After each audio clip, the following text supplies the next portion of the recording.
Friends, welcome to our channel. நம்ம சேனலில் இன்றைக்கி பார்க்க போகிற lesson 8th standard new book ஹிஸ்ட்ரியில் யூனிட் 6 பார்க்க போகிறோம். ஓகேங்களா? இந்த லெசனுக்கான ரீடிங் தான் இந்த வீடியோவில் பார்க்க போகிறோம். இந்த லெசனுக்கான டீச்சிங் வீடியோஸ் நெக்ஸ்ட் உங்களுக்கு வரும். சரிங்களா? ரீடிங் ஜஸ்ட் ஒரு லெசனோட ஃபுல் ரீடிங் இருக்கும். நம்மளோட ஸ்டெப்பில் ஃபஸ்ட்டு ஸ்டெப் எப்போவுமே ரீடிங் தானே இருக்கும். அதுக்கு அடுத்தது தான் டீச்சிங் வீடியோ வரும். ஸோ இந்த வீடியோவை ஃபுல்லாக பாருங்கள். ஓகேங்களா? வீடியோக்குள்ளே போகலாம். 8th standard history unit 6 reading. இந்தியாவில் தொழிலகங்களின் வளர்ச்சி. ஓகேங்களா? அந்த லெசன் கற்றலின் நோக்கங்கள்: இந்தியாவின் பாரம்பரிய கைவினை தொழில்கள் பற்றி அறிதல், இந்திய தொழிலகங்களின் வீழ்ச்சிக்கான காரணங்களை பகுப்பாய்வு செய்தல், நவீன தொழிலகங்களின் தொடக்கத்தை புரிந்து கொள்ளுதல், 5 ஆண்டு திட்டங்களின் நோக்கம் பற்றி அறிந்து கொள்ளுதல், இந்தியாவில் தொழில்துறை வளர்ச்சியின் பல்வேறு கட்டங்களை புரிந்து கொள்ளுதல். ஃபஸ்ட்டு அறிமுகம். இந்திய தொழில்களின் வரலாறு மனிதகுல வரலாற்றிலிருந்தே தொடங்குகிறது. விவசாயமும் கைவினைப் பொருட்கள் கலந்த கலவையாகவே இந்திய பாரம்பரிய பொருளாதாரம் காணப்பட்டது. எட்வர்ட் பெயின்ஸ் என்பவர் பருத்தி உற்பத்தியின் பிறப்பிடம் இந்தியா என்றும் அது உண்மையான வரலாற்று காலத்திற்கு முன்பே செழித்தோங்கி இருந்தது என்றும் குறிப்பிடுகிறார். முகலாய பேரரசர் ஷாஜஹான் ஆட்சியின் போது இந்தியாவிற்கு வருகை தந்த பர்னியர் இந்தியாவில் நம்ப முடியாத எண்ணிக்கையில் பொருட்கள் உற்பத்தி செய்யப்பட்டதை கண்டு வியப்படைந்தார். பிரெஞ்சு நாட்டு பயணி தாவர்னியர் இந்தியாவில் உள்ள மயிலாசனம், பட்டு மற்றும் தங்கத்தினாலான தரைவிரிப்புகள், சிறிய அளவிலான சிற்ப வேலைப்பாடுகளையும் கண்டு வியந்தார். இந்தியாவின் பாரம்பரிய கைவினைப் பொருட்கள். இந்தியாவின் கைவினைப் பொருட்கள் ஒரு சிறந்த வரலாற்றை கொண்டுள்ளன. கைவினைப் பொருட்கள் இந்திய மக்களின் வாழ்க்கையில் ஒருங்கிணைந்த ஒரு பகுதியாக இருந்தன. இயந்திரமாக்கப்பட்ட தொழிற்சாலைகள் வருவதற்கு முன்னர் இந்திய கிராமங்களில் விவசாயத்திற்கு அடுத்த நிலையில் கைவினை தொழில் பெரிய வேலை வாய்ப்பாக இருந்தது. நெசவு, மரவேலை, தந்த வேலை, மதிப்புமிக்க கற்களை வெட்டுதல், தோல், வாசனை மரங்களில் வேலைப்பாடுகள் செய்தல், உலோக வேலை மற்றும் நகைகள் செய்தல் ஆகிய பாரம்பரிய தொழில்களில் இந்தியா மிகவும் புகழ்பெற்று விளங்கியது. கிராமப்புற கைவினைஞர்களான பானை தயாரிப்பவர்கள், நெசவாளர்கள், உலோக வேலை செய்வோர் ஆகியோர் வீட்டு பயன்பாட்டிற்காக பொருட்களையும் உற்பத்தி செய்தனர். ஆனால் சில சிறப்பு வாய்ந்த பொருட்கள் உள்நாட்டு மற்றும் வெளிநாட்டு சந்தைகளுக்காக உற்பத்தி செய்யப்பட்டன. அவைகள் பருத்தி துணிகள், மஸ்லின் துணிகள், கம்பளி, பட்டு மற்றும் உலோகப் பொருட்கள் ஆகியனவாகும். பருத்தி மற்றும் பட்டு ஆடைகளின் சிறந்த தரத்திற்கு இந்தியா பிரபலமானது.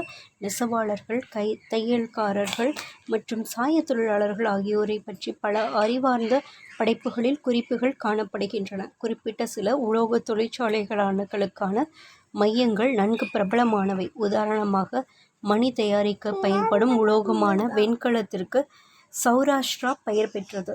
தகர தொழிற்சாலைக்கு வங்காளம் புகழ்பெற்றது. மஸ்லின் ஆடைகளுக்கு டாக்கா புகழ்பெற்றது.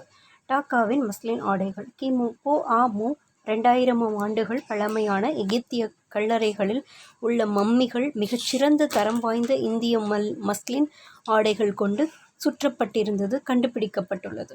50 மீட்டர் அளவு கொண்ட மெல்லிய இந்த மஸ்லின் துணியை ஒரு தீப்பெட்டிக்குள் அடக்கிவிடலாம். நெக்ஸ்ட்டு, இந்திய தொழிலகங்களின் வீழ்ச்சி. ஆட்சியாளர்களின் ஆதரவின்மை. ஃபஸ்ட்டு, இந்தியாவில் பிரிட்டிஷாரின் வெற்றியானது சுயசார்புடன் இருந்த இந்திய பொருளாதாரத்தை காலனித்துவ பொருளாதாரமாக மாற்றியது. பிரிட்டிஷார் இந்திய நிலப்பகுதிகளை ஒன்றன் பின் ஒன்றாக வெற்றி கொண்டதால் பூர்வீக ஆட்சியாளர்கள், உயர்குடியினர் மற்றும் இளக்கிழார்கள் ஆகியோர் தங்கள் அதிகாரத்தையும் செல்வத்தையும் இழந்தனர். அரசவையில் நுண்ணிய வேலைப்பாடுகளை கொண்ட பொருட்களை காட்சிப்படுத்துவதும் பிற சடங்கு சம்பிரதாயங்களும் மறைந்தன. இதன் விளைவாக பூர்வீக ஆட்சியாளர்களால் ஆதரிக்கப்பட்ட கைவினைஞர்கள் தங்கள் முக்கியத்துவத்தை இழந்து ஏழைகளாயினர். பல தலைமுறைகளாக தங்கள் கைவினைத் தொழிலை மட்டுமே மேற்கொண்ட இந்திய கைவினைஞர்கள் மற்ற தொழில்களுக்கான திறமைகளை கொண்டிருக்கவில்லை. எனவே அவர்கள் அன்றாட தேவைகளை பூர்த்தி செய்ய வயல்வெளிகளில் தொழிலாளர்களாக வேலை செய்ய வேண்டியதாயிற்று. இந்த மாற்றம் விவசாயத்தின் மீது அதிக அழுத்தத்தை ஏற்படுத்தியது மற்றும் தகுதிக்கேற்ற வேலையின்மை அதிக அளவில் விவசாய தொழிலில் ஏற்பட்டது. விவசாயமும் வணிக பயிர்களுக்கு மாறியதால் இந்திய வேளாண் சார்ந்த தொழிலகங்கள் அழிவை நோக்கி சென்றன. இந்தியாவின் பல்வேறு பகுதிகளில் கிழக்கிந்திய கம்பெனியின் அரசியல் செல்வாக்கு பரவியதால் உள்நாட்டு கைத்தொழில்களின் சிறப்பான காலம் முடிவுக்கு வந்தது. நெக்ஸ்ட், உற்பத்தியாளர் மூலப்பொருட்களின் ஏற்றுமதியாளராக மாறுதல். உற்பத்தியாளர் மூலப்பொருட்களின் ஏற்றுமதியாளராக மாறுதல். இதுதான் அப்போ இருந்த நீராவி இயந்திரம். ஓகேங்களா? நெக்ஸ்ட்டு, நாட்டை புகழ்பெறச் செய்த இந்திய கைவினைப் பொருட்கள் காலனித்துவ ஆட்சியின் கீழ் சரிவை சந்தித்தன. பிரிட்டிஷ் ஆட்சியாளர்களால் பிரிட்டனில் இருந்து இறக்குமதி செய்யப்பட்ட இயந்திரத்தால் தயாரிக்கப்பட்ட பொருட்களின் போட்டியே இதற்கு முக்கிய காரணமாக அமைந்தது. பிரிட்டிஷ் ஆட்சியானது இந்தியாவை தங்கள் தொழில்களுக்கான மூலப்பொருள்களின் உற்பத்தியாளராகவும் தங்களால் தயாரித்து முடிக்கப்பட்ட பொருட்களுக்கான சந்தையாகவும் மாற்றியது. மேலும் பிரிட்டிஷாரால் அறிமுகப்படுத்தப்பட்ட ரயில்வே மற்றும் சாலைகளானது முடிவுற்ற பொருட்களை இந்தியாவின் தொலைதூர பகுதிகளுக்கு கொண்டு செல்லவும் பல்வேறு பகுதிகளிலிருந்து மூலப்பொருட்களை கொள்முதல் செய்யவும் வாய்ப்பை ஏற்படுத்தியது. நெக்ஸ்ட்டு, இயந்திரத்தால் தயாரிக்கப்பட்ட பொருட்களின் போட்டி. இந்தியாவின் பழமையான தொழில் நெசவு தொழிலாகும். இந்திய நெசவாளர்களின் மிகவும் சிறப்பு வாய்ந்த திறன்கள் மற்றும் குறைந்த உற்பத்தி செலவு ஆகியவை ஐரோப்பிய உற்பத்தியாளர்களுக்கு கடுமையான போட்டியை அளித்தன. இப்போட்டி இங்கிலாந்தில் காட்டன் ஜின், பறக்கும் எரிநாடா, நூற்கும் ஜென்னி மற்றும் நீராவி இயந்திரம் ஆகியவை கண்டுபிடிப்பதற்கும் அவை நெசவு உற்பத்தியை பெரிய அளவில் உருவாக்கவும் உதவியது. பிரிட்டனில் உற்பத்தியான பொருட்களின் சந்தையாக இந்தியா மாறியது. இதன் விளைவாக பகுதி நேர வேலையாக நூற்பு மற்றும் நெசவு மூலம் தங்கள் வருமானத்தை ஈடு செய்த விவசாயிகள் தற்போது பயிரிடுவதை மட்டுமே சார்ந்திருக்க வேண்டியிருந்தது. அதனால் அவர்கள் தங்கள் வாழ்வாதாரத்தை இழந்தனர். மேலும் பழமையான தொழில்நுட்பங்களுடன் தயாரிக்கப்பட்ட இந்திய பொருட்கள் இங்கிலாந்தில் இயந்திரங்களால் முடிக்கப்பட்ட பொருட்களுடன் போட்டியிட முடியவில்லை. இதுதான் நெசவாலை இங்கிலாந்தில் இருந்தது. நெக்ஸ்ட், தாதாபாய் நவ்ரோஜியின் செல்வச் சுரண்டல் கோட்பாடு. ஆங்கிலேயர்கள் இந்தியாவின் வளங்களை சுரண்டுவதும் இந்தியாவின் செல்வங்களை பிரிட்டனுக்கு கொண்டு செல்வதுமே இந்திய மக்களின் வறுமைக்கு காரணம் என்பதை முதலில் ஏற்றுக்கொண்டவர் தாதாபாய் நவ்ரோஜி ஆவார். நெக்ஸ்ட், ஆங்கிலேயர்களின் வர்த்தக கொள்கை. இந்தியாவில் பிரிட்டிஷ் அரசாங்கத்தால் செயல்படுத்தப்பட்ட அனைத்து கொள்கைகளும் இந்திய உள்நாட்டு தொழில்களின் மீது மிகப்பெரிய தாக்கத்தை ஏற்படுத்தின. கிழக்கிந்திய கம்பெனியால் பின்பற்றப்பட்ட தடையில்லா வாணிபக் கொள்கை இந்திய வர்த்தகர்கள் தங்கள் பொருட்களை சந்தை விலைக்கு குறைவாக விற்க கட்டாயப்படுத்தியது. இது பல கைவினைஞர்கள் தங்கள் மூதாதையர்களிடம் இருந்து கற்றுக்கொண்ட கைவினை திறமைகளை கைவிடவும் கட்டாயப்படுத்தியது. கிழக்கிந்திய கம்பெனியின் நோக்கமானது மலிவான விலையில் இந்திய தயாரிப்பு பொருட்களை பெருமளவிற்கு வாங்கி மற்ற ஐரோப்பிய நாடுகளுக்கு பெரும் லாபத்திற்கு விற்க வேண்டும் என்பதாகும். இது இந்திய பாரம்பரிய தொழில்களை வெகுவாக பாதித்தது. இந்தியாவின் வர்த்தக நலன்களுக்கு எதிரான பாதுகாப்பு கட்டணங்களின் கொள்கையை ஆங்கிலேயர்கள் பின்பற்றினர். பிரிட்டனுக்கு கொண்டு செல்லப்பட்ட இந்திய பொருட்களுக்கு கடுமையான வரி விதிக்கப்பட்டன. அதே நேரத்தில் இந்தியாவுக்கு கொண்டுவரப்பட்ட ஆங்கிலேய பொருட்களுக்கு பெயரளவில் மட்டுமே வரி விதிக்கப்பட்டன. நெக்ஸ்ட், தொழில்மயம் அழிதல். 19ஆம் நூற்றாண்டின் முதல் பகுதியில் மேற்கத்திய நாடுகள் தொழில்மயமாக்கலை அனுபவித்து வந்த அதே வேளையில் இந்திய தொழில்துறையானது வீழ்ச்சியின் காலத்தை சந்தித்தது. பாரம்பரிய இந்திய கைவினை தொழிலுக்கு இடையூறு ஏற்படுத்தும் செயல்பாடு மற்றும் தேசிய வருமானத்தின் வீழ்ச்சி ஆகியன தொழில்மயம் அழிதல் என குறிப்பிடப்படுகிறது. ஒரு சக்தி வாய்ந்த தொழில்துறை அமைப்பு, மிகப்பெரிய இயந்திரங்கள், பெரிய அளவிலான உற்பத்தி ஆகியவற்றை பின்புலமாக கொண்ட வெளிநாட்டு தொழிலகங்களுடன் இந்திய உள்நாட்டு தொழிலகங்கள் போட்டியிட முடியவில்லை. சூயஸ் கால்வாய் கட்டுமானத்திற்கு பின்பு இந்திய தொழில்துறை மேலும் சிக்கலை சந்தித்தது. ஏனென்றால் இது போக்குவரத்து செலவினை குறைத்ததுடன் இந்தியாவில் பிரிட்டிஷ் பொருட்களை மலிவானதாக மாற்றியது. நவீன தொழிற்சாலையின் அதிகமான வேலைவாய்ப்புகளும் வருமானம் ஈட்டும் விளைவுகளும் கைவினை தொழில் வீழ்ச்சிக்கு முக்கிய காரணமாக அமைந்தது. நவீன தொழிலகங்களின் தொடக்கம். 19ஆம் நூற்றாண்டின் நடுப்பகுதியில் இந்தியாவில் தொழில்மயமாக்கலின் செயல்பாடு தொடங்கியது. நவீன தொழில்துறையின் தொடக்கமானது முக்கியமான சணல், பருத்தி மற்றும் எஃகு தொழில்களின் வளர்ச்சியுடன் தொடர்புடையது எனலாம். நிலக்கரி சுரங்கத் தொழில் வளர்ச்சி குறிப்பிட்ட அளவில் தான் இருந்தது. ரயில்வே மற்றும் சாலைகளின் வளர்ச்சி துரிதப்படுத்தப்பட்டவுடன் தொழில்மயமாக்கல் தொடங்கியது. இந்த வளர்ச்சி நாட்டின் மக்களின் சமூக மற்றும் பொருளாதார வாழ்க்கையை பெரிதும் பாதித்தது. ரசாயனம், இரும்பு மற்றும் எஃகு, சர்க்கரை, சிமெண்ட், கண்ணாடி மற்றும் மற்ற நுகர்வோர் பொருட்கள் போன்ற தொழில்களின் வளர்ச்சிக்கு இரண்டு உலகப் போர்களும் ஒரு உத்வேகத்தை அளித்தன. பெரும்பாலான ஆலைகள் பணக்கார இந்திய வணிகர்களால் அமைக்கப்பட்டன. தொடக்கத்தில் இந்த வளர்ச்சி பருத்தி மற்றும் சணல் ஆலைகள் அமைப்பதில் மட்டுமே இருந்தது. இது வர்த்தக வழி. ஓகேங்களா, ரோட் போட்டிருக்காங்க வர்த்தகத்துக்கு, இந்தியாவுக்கு எப்படி வந்தாங்க அப்படின்னு சொல்லிட்டு.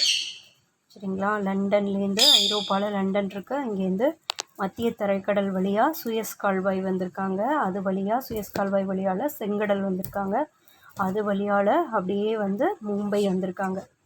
சரிங்களா, மும்பைலேருந்து தான் மும்பையிலேருந்து சில சமயங்களில் சுற்றி போகணுன்னா லண்டன் இந்த பாதை. பட் குறுக்கு வழியால் இவங்க இப்படியே வந்திருக்காங்க, மத்திய தரைக்கடல் வழியாக. இது ஃபாஸ்ட்டாக வந்துடலாம் இல்லையா? ஸோ லண்டன்லேருந்து மத்திய தரைக்கடல், அதுக்கப்புறம் சூயஸ் கால்வாய் வந்திருக்காங்க, இந்தியா ஒட்டியே வந்திருக்காங்க, அதுக்கப்புறம் செங்கடல், அதுக்கப்புறம் நேராக மும்பை. ஓகேங்களா? அப்போ மும்பைக்கு வந்துட்டால் நம்மளோட இந்தியாவை ஈஸியாக ஷார்ட்டில் முடிச்சு வந்துடலாம். இல்லை அப்படின்னா அவங்க இந்திய பெருங்கடல் போய் தென் அட்லாண்டிக் கடல் போய் சுற்றி போகணும். பட் அவங்க வந்தது ரெட் கலரில் போட்டிருக்க பாதை தான். சரிங்களா? நெக்ஸ்ட் நம்ம பார்க்க போகிறது தோட்டத் தொழில்கள். தோட்டத்தொழில் முதலில் ஐரோப்பியர்களை ஈர்த்தது. பெருந்தோட்டத் தொழில் பெரிய அளவில் வேலைகளை வழங்க முடிந்ததென்றாலும் உண்மையில் இது பிரிட்டிஷ் சமுதாயத்தில் அதிகரித்து வரும் தேநீர், காஃபி மற்றும் கருநீலச்சாயம் அதாவது இண்டிகோ ஆகியவற்றிற்கான தேவைகளை பூர்த்தி செய்ய முடிந்தது. எனவே தான் தோட்டத் தொழில் ஆரம்பத்திலேயே தொடங்கப்பட்டது. அஸ்ஸாம் தேயிலை நிறுவனம் 1839 நிறுவப்பட்டது. அதே நேரத்தில் காப்பி தோட்டமும் தொடங்கப்பட்டது. தேயிலை தோட்டம் கிழக்கிந்திய பகுதிகளில் மிக முக்கியமான தொழிலாக இருந்தது போலவே காப்பி தோட்டமும் தென்னிந்தியாவின் நடவடிக்கைகளின் மையமாக மாறியது. மூன்றாவது முக்கிய தோட்டத் தொழிலான சணல் பல தொழிற்சாலைகள் உருவாக வழிவகுத்தது. இந்த தொழில்கள் அனைத்தும் பிரிட்டிஷ் கிழக்கிந்திய நிறுவனத்தின் முன்னாள் ஊழியர்கள் பலரால் கட்டுப்படுத்தப்பட்டன. இதான் இயந்திர அடிப்படையிலான தொழில்கள். இது தேயிலை தோட்டம் கொடுத்துருக்காங்க. இயந்திர அடிப்படையிலான தொழில்கள் பார்க்கலாம். இந்தியாவில் 1854 பம்பாயில் பருத்தி நூற்பு ஆலை நிறுவியதுடன் ஒரு ஒருங்கிணைக்கப்பட்ட வடிவிலான நவீன தொழில்துறை பிரிவு தொடங்கப்பட்டது. 1855 கல்கத்தாவிற்கு அருகில் ரிஷ்டா என்ற இடத்தில் ஹூக்ளி ஆற்றங்கரையில் சணல் தொழிற்சாலை தொடங்கப்பட்டது. 1870 முதல் காகித ஆலை கல்கத்தாவுக்கு அருகில் பாலிகஞ்ச் என்ற இடத்தில் துவங்கப்பட்டது. பருத்தி ஆலைகள் இந்திய நிறுவனங்களால் ஆதிக்கம் செலுத்தப்பட்டன மற்றும் சணல் ஆலைகள் பிரிட்டிஷ் முதலாளிகளுக்கு சொந்தமானவையாக இருந்தன. பம்பாய் மற்றும் அகமதாபாத்தில் பருத்தி ஆலைகள் ஏற்படுத்தப்பட்டன மற்றும் ஹூக்ளி ஆற்றங்கரையில் சணல் ஆலைகள் பல்கி பெருகின. கான்பூரில் கம்பளி மற்றும் தோல் தொழிற்சாலைகள் முக்கியத்துவம் பெற்றன. கனரக தொழில்கள். நெக்ஸ்ட்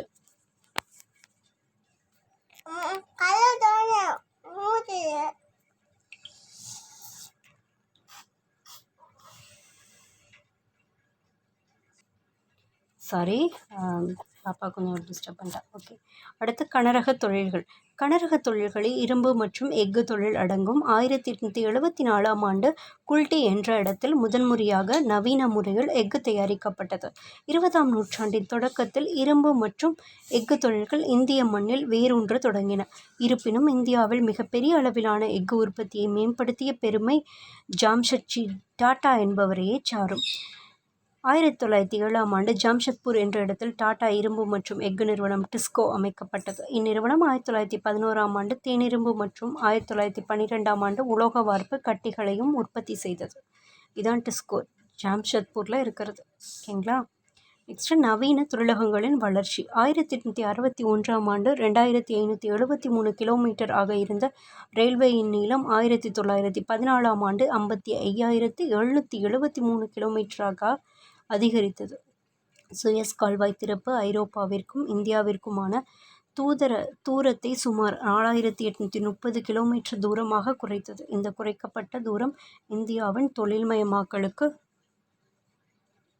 மேலும் உதவியது. சுதேசி இயக்கத்தின் விளைவாக பருத்தி ஆலைகள் 194 273ஆகவும் சணல் ஆலைகள் 36 64ஆகவும் அதிகரித்தன. ஆங்கிலேயர்கள் இந்தியாவில் அதிகாரத்தை பலப்படுத்தி அதன் மூலம் ஏராளமான வெளிநாட்டு தொழில் முனைவோர்களையும் வெளிநாட்டு மூலதனத்தையும் குறிப்பாக இங்கிலாந்தில் இருந்து ஈர்த்தனர். அதிக லாபம் ஈட்டும் இந்திய தொழிற்சாலைகள் வெளிநாட்டு முதலாளிகளை மிகவும் கவர்ந்திழுத்தது. ஏனென்றால் வேலையாட்களும் மூலப்பொருட்களும் மிகவும் மலிவாக கிடைத்தன. மேலும் இந்தியாவும் அதன் அண்டை நாடுகளும் ஒரு சந்தையை வழங்க தயாராக இருந்தன. இந்த மேப் பார்த்துடலாம். தொழிலகங்கள் காணப்படும் இடங்கள் கொடுத்துருக்காங்க. புதுடெல்லி, கான்பூர், குல்டி, ரிஷ்டா, கல்கத்தா, டாக்கா அஸ்ஸாமில், அப்புறம் ஜாம்ஷெத்பூர், அகமதாபாத், சௌராஷ்டிரா, பம்பாய். ஓகேங்களா? ஓகே, நெக்ஸ்ட்டு இந்திய தொழில்துறை கூட்டமைப்பு CII. Confederation of Indian industry. இந்திய தொழில்துறை கூட்டமைப்பு என்பது இந்தியாவில் உள்ள ஒரு வணிக சங்கமாகும். இது ஒரு அரசு சாரா லாப நோக்கமற்ற தொழில்துறை வழிநடத்துதல் மற்றும் தொழில்துறையை நிர்வகிக்கும் ஒரு அமைப்பாகும். இது 1985 நிறுவப்பட்டது. தனியார் மற்றும் பொதுத்துறைகளை உள்ளடக்கிய சிறு மற்றும் நடுத்தர நிறுவனங்களில் (SME) இருந்தும் மற்றும் பன்னாட்டு நிறுவனங்களில் (MNC) இருந்தும் 9,000 உறுப்பினர்களை கொண்டு உருவாக்கப்பட்டதாகும். நெக்ஸ்ட், இந்தியாவில் தொழிலக வளர்ச்சி. தொழிலக வளர்ச்சியின் கனவை நனவாக்கும் விதமாக இந்திய அரசு சில தொழில்துறை கொள்கைகளையும் 5 திட்டங்களையும் ஏற்றுக்கொண்டுள்ளது.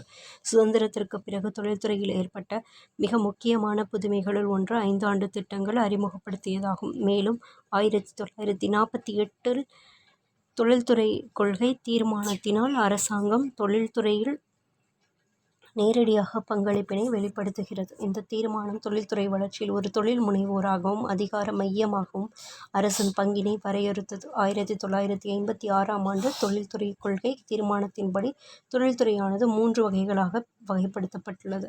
ஃபர்ஸ்ட், அட்டவணை 1. இவ்வகையான தொழில்துறைகளை அரசாங்கம் மட்டுமே நிர்வகிக்கும். அவற்றுள் சில அணுசக்தி, மின்னணு, இரும்பு மற்றும் எஃகு ஆகியவை அடங்கும். நெக்ஸ்ட், அட்டவணை 2. இவைகள் சாலைகள் மற்றும் கடல் போக்குவரத்து, இயந்திர கருவிகள், அலுமினியம், நெகிழி மற்றும் உரங்கள் உள்ளிட்ட ரசாயனங்கள், இரும்பு கலவை மற்றும் குறிப்பிட்ட வகையான சுரங்கங்கள் ஆகியவை அடங்கும். நெக்ஸ்ட், அட்டவணை 3. இந்த வகையின் கீழ் மீதமுள்ள தொழில்கள் மற்றும் தனியாருக்கு விடப்பட்ட துறைகள் ஆகியவை அடங்கும். நெக்ஸ்ட், தொழிலக வகைப்பாடு. மூலப்பொருட்களின் அடிப்படையில் தொழில்களை வேளாண் அடிப்படையிலானவை மற்றும் கனிம அடிப்படையிலானவை என வகைப்படுத்தலாம். தொழிலகங்கள் அவைகளின் பங்களிப்பின்படி அடிப்படை தொழில்கள் மற்றும் முக்கிய தொழில்கள் எனவும் வகைப்படுத்தலாம். தொழில் உரிமத்தின் அடிப்படையில் பொதுத்துறை, தனியார் துறை மற்றும் கூட்டுறவுத்துறை என தொழிலகங்களை வகைப்படுத்தலாம். நெக்ஸ்ட், இந்தியாவில் தொழில்துறை வளர்ச்சியின் பல்வேறு கட்டங்கள். ஃபர்ஸ்ட், தொழில்துறை வளர்ச்சி 1950 65. இந்த காலகட்டத்தில் பெரும்பான்மையான நுகர்வோர் பொருட்கள் இந்தியாவில் உற்பத்தி செய்யப்பட்டன. தொழில்துறை பலவீனமான உள்கட்டமைப்புடன் வளர்ச்சியடையாமல் இருந்தது. தொழில்நுட்ப திறன்கள் குறைந்த அளவிலேயே கிடைத்தன. முதல் 3-5 திட்டங்கள் மிகவும் முக்கியமானவை, ஏனெனில் அவைகளின் நோக்கம் சுதந்திர இந்தியாவில் ஒரு வலுவான தொழில்துறை தளத்தை உருவாக்குவதே ஆகும். இந்த 5 திட்டங்கள் பெரும்பாலும் மூலதனப் பொருட்களின் வளர்ச்சியில் கவனம் செலுத்தின. இதன் விளைவாக இக்காலகட்டத்தில் உற்பத்தி வளர்ச்சி விகிதம் ஒரு துரிதமான வளர்ச்சியை கண்டது. நெக்ஸ்ட், தொழில்துறை வளர்ச்சி 1965 80. முதல் 3-5 திட்டங்கள் பெரும்பாலும் மூலதனப் பொருட்கள் துறையின் வளர்ச்சியில் கவனம் செலுத்தியதால் நுகர்வோர் பொருட்களின் துறை புறக்கணிக்கப்பட்டது. நுகர்வோர் பொருட்களின் துறையே கிராமப்புற பொருளாதாரத்தின் முதுகெலும்பாகும். இதன் விளைவாக தொழில்துறை உற்பத்தி வளர்ச்சி விகிதம் வீழ்ச்சியடைந்தது. எனவே இந்த காலகட்டம் பின்னடைவு காலமாக கருதப்பட்டது. நெக்ஸ்ட், தொழில்துறை வளர்ச்சி 1980 91. 1980களின் காலகட்டத்தை தொழில்துறையின் மீட்பு காலமாக கருதலாம். ஏனென்றால் இந்த காலத்தில் தொழில்துறை மிகவும் வளமான வளர்ச்சியை கண்டது. நெக்ஸ்ட், 1991 பொருளாதார சீர்திருத்தத்திற்கு பின்னர் தொழில்துறை வளர்ச்சி. 1991 பொருளாதார தாராளமயமாக்கல் ஒரு புதிய சகாப்தத்தை உருவாக்கியது. தொழில்துறையின் செயல்திறனை மேம்படுத்த இந்தியா ஒரு முக்கியமான முடிவை எடுத்தது. 10வது மற்றும் 11வது 5 திட்டங்கள் தொழில்துறை உற்பத்தியில் உயர் வளர்ச்சி விகிதத்தை கண்டன. தொழில்துறை உரிமத்தை ஒழித்தல், விலை கட்டுப்பாடுகளை நீக்குதல், சிறு தொழில்களுக்கான கொள்கைகளை நீர்த்து போகச் செய்தல் மற்றும் ஏகபோக சட்டத்தின் மாயையை ஒழித்தல் ஆகியவை இந்திய தொழில்துறை செழிக்க உதவியது. புதிய பொருளாதார கொள்கை வெளிநாட்டு முதலீடுகளை வரவேற்றது. நெக்ஸ்ட், நவீனமயமாக்கல். இந்தியா தற்போது பல்வேறு வகையான இயல்பினை கொண்ட பொருட்களை உற்பத்தி செய்வதே அதிக அளவு நவீனமயமாக்கலை காட்டுகிறது. சில நவீன தொழில்கள் உண்மையில் வளர்ச்சி அடைந்து வெளி உலகத்துடன் திறம்பட போட்டியிடுகின்றன. இது வெளிநாட்டு நிபுணர்கள் மற்றும் தொழில்நுட்ப வல்லுநர்களை சார்ந்து இருப்பதை பெரிதும் குறைத்துள்ளது. மாறாக ஒப்பீட்டளவில் குறைந்த வளர்ச்சியடைந்த நாடுகளுக்கு பயிற்சி பெற்ற பணியாளர்களை இந்தியா அனுப்புகிறது. நெக்ஸ்ட், தகவல் தொழில்நுட்பம் என்ற சொல் மென்பொருளுடன் கணினி மற்றும் தகவல் தொடர்பு தொழில்நுட்பத்தையும் உள்ளடக்கியது ஆகும். முதல் நிலை, 2ஆம் நிலை மற்றும் 3ஆம் நிலை தொழில்களுடன் 4ஆம் தொழில்துறையாக தகவல் தொடர்பான தொழில்கள் உருவாகியுள்ளது. அறிவு சார்ந்த பொருளாதாரமானது இயந்திரமயமான உழைப்பாளரின் தீவிர உற்பத்தி மற்றும் சேவை நடவடிக்கைகள், சுகாதாரம், தொலைதூர கல்வி, மென்பொருள் உற்பத்தி மற்றும் பல்லூடகம் மல்டிமீடியா, பொழுதுபோக்கு ஆகியவை புதிய சேவை தொழில்களின் வளர்ச்சியை சித்தரிக்கின்றது. நெக்ஸ்ட்டு தற்சார்புடைமை தற்சார்பு இலக்கை அடைந்திருப்பது தொழில்துறை வளர்ச்சியின் மற்றொரு சாதகமான அம்சமாகும். இயந்திரங்கள், ஆலைகள் மற்றும் இதர தளவாடங்கள் உற்பத்தியில் நாம் தற்சார்பினை அடைந்துள்ளோம். தற்போது தொழில்துறை மற்றும் உள்கட்டமைப்பு வளர்ச்சிகளுக்கு தேவையான தளவாடங்களின் பெரும்பகுதி இந்தியாவிலேயே உற்பத்தி செய்யப்படுகிறது. இந்தியாவின் சாலை போக்குவரத்தானது உலகின் மிகப்பெரிய சாலை போக்குவரத்துகளில் ஒன்றாகும். அரசாங்கத்தின் முயற்சிகளானது தேசிய நெடுஞ்சாலைகள், மாநில நெடுஞ்சாலைகள் மற்றும் முக்கிய மாவட்ட சாலைகளின் அமைப்பினை விரிவாக்க வழிவகுத்தன. இது தொழில்துறை வளர்ச்சிக்கு நேரடியான பங்கினை அளித்தது. இந்தியாவிற்கு அதன் வளர்ச்சி இயந்திரத்தை இயக்க சக்தி தேவைப்படுவதால் ஆற்றல் கிடைப்பதற்கான குறிப்பிடத்தக்க முயற்சிகளை தூண்டிவிட்டுள்ளது. சுதந்திரத்திற்கு பின்னர் ஏறக்குறைய 70 ஆண்டுகளுக்கு பிறகு இந்தியா மின்சார உற்பத்தியில் ஆசிய நாடுகளில் 3வது மிகப்பெரிய நாடாக உருவாகியுள்ளது. நெக்ஸ்ட் முடிவுரை. தொழில்மயமாக்கல் என்பது பொருளாதார வளர்ச்சியின் ஒரு முக்கிய அங்கமாகும். திட்ட காலத்தில் இந்தியாவின் தொழில்துறை விரிவாக்கமானது கலப்பு பொருளாதாரம் ஏற்பட வழிவகை செய்தது. சுதந்திரத்திற்கு முன் இருந்த தொழில்துறை வளர்ச்சியை காட்டிலும் 5 ஆண்டு திட்டங்களின் மூலம் தொழில் வளர்ச்சி தனித்துவம் பெற்று விளங்கியது. நெக்ஸ்ட் பாடச்சுருக்கம். இந்திய தொழிலக வரலாறு மனிதகுல வரலாறு உருவானதிலிருந்தே தொடங்குகிறது. இந்திய கைவினைப் பொருட்கள் ஒரு சிறந்த வரலாற்றினை கொண்டுள்ளது. புகழ்பெற்ற இந்திய கைவினைப் பொருட்கள் காலனித்துவ ஆட்சியில் சீர்குலைந்தன. 19ஆம் நூற்றாண்டு நடுப்பகுதியிலிருந்து தொழில்மயமாக்கலின் செயல்பாடு இந்தியாவில் தொடங்கியது. இந்தியாவின் நவீன தொழில்துறை அமைப்பு பருத்தி நெசவு தொழிற்சாலை நிறுவியதிலிருந்து தொடங்கியது. நெக்ஸ்ட் இந்திய தொழில்துறையின் கூட்டமைப்பு என்பது ஒரு அரசு சாரா லாப நோக்கமற்ற தொழில்துறையை வழிநடத்தும் தொழில்துறையை நிர்வகிக்கும் ஓர் அமைப்பு ஆகும். நெக்ஸ்ட் கலைச்சொற்கள். இன்க்ரெடிபிள் அப்படின்னா நம்ப முடியாத, அதாவது அன்பிலீவபிள். நெக்ஸ்ட் இன்டிஜீனியஸ் அப்படின்னா உள்நாட்டு, நேட்டிவ். நெக்ஸ்ட் ஆக்சிலரேஷன் அப்படின்னா விரைவுபடுத்துதல், இன்க்ரீசிங் த ஸ்பீடு. ஸ்வதேசி அப்படின்னா உள்நாட்டு உற்பத்தி பொருள், produced within this country. Entrepreneur அப்படின்னா தொழில் முனைவோர், பிஸ்னஸ்மேன். ரிட்ரோக்ரெஷன் அப்படின்னா பின்னோக்கி செல்லுதல், டு ரிட்டர்ன் டு ஓல்டர். இதோட இந்த லெசன் முடியுது. இந்த லெசனுக்கான ரீடிங் முடியுது. லெசனுக்கான டீச்சிங் வீடியோஸ், தென் புக் பேக் வீடியோஸ் ஒரு வீடியோவை போடுவோம். அதுக்கப்புறம் உங்களுக்கு இந்த லெசனுக்கான நோட்ஸும் எல்லாமே ப்ரொவைட் பண்ணுவோம். ஓகேங்களா? ஓகே, நெக்ஸ்ட் வீடியோவில் பார்க்கலாம். பாய்.